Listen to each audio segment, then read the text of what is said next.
Hello guys, good morning. তো সবাই কেমন আছো? একটা ছোট্ট একটা মিনি ব্লগে তোমাদের স্বাগত। আমি এখন কোথায় আছি জানো? আমি এখন আছি রাস্তাতে, মানে আমি এখন দাঁতের ডাক্তার দেখাতে এসেছিলাম। তো ধরো কে কে আসি চলো দেখাই। আমাদের সাথে আমরা সবসময় দুজন থাকতাম, তার সাথে একটা অতিথি বেড়েছে আমাদের। সে নাম দিয়েছে কি জানো? বেবি বেবি সোনা। নাম দিয়েছি বেবি সোনা। বেবি সোনা। হ্যাঁ, new member, new member. Our new member.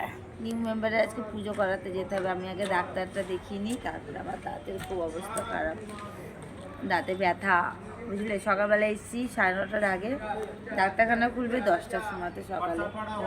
তো এটা বড় ব্লগ আসবে কালকে সকালবেলায়, দেখতে পাবে রাতে কী হলো না হলো। এটার জন্য কাল পর্যন্ত ওয়েট করতে হবে। আর আজকে সকালে দাও দাঁড়াও, ও দাও না, কি চা আছে? দুধ আছে, লাল আছে, লেবু আছে, কি দেবো মা বাবা? মা বাবা তুমি খাও, দুধ চা দাও। দুটো নাও।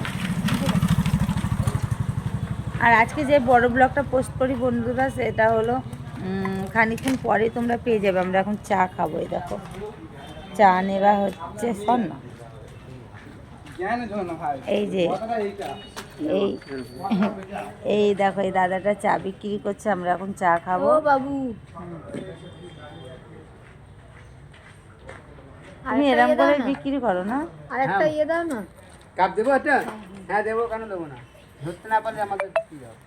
আমরা এখন আছি পেটকাটাগলিতে বসে। সোনারপুর পেটকাটাগলি যারা জানো, চিনো, তারা আর কি জানতে পারবে কোন জায়গাটা এটা। দেখি আমার কাছে বসে দেখি, ঠিক আছে।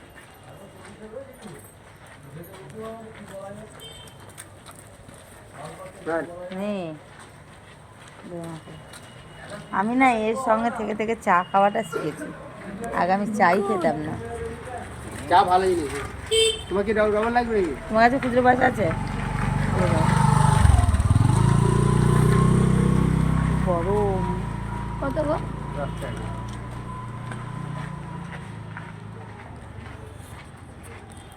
চলো, ভালো লাগলে একটা লাইক কমেন্ট করে দেবো। Bye, tata.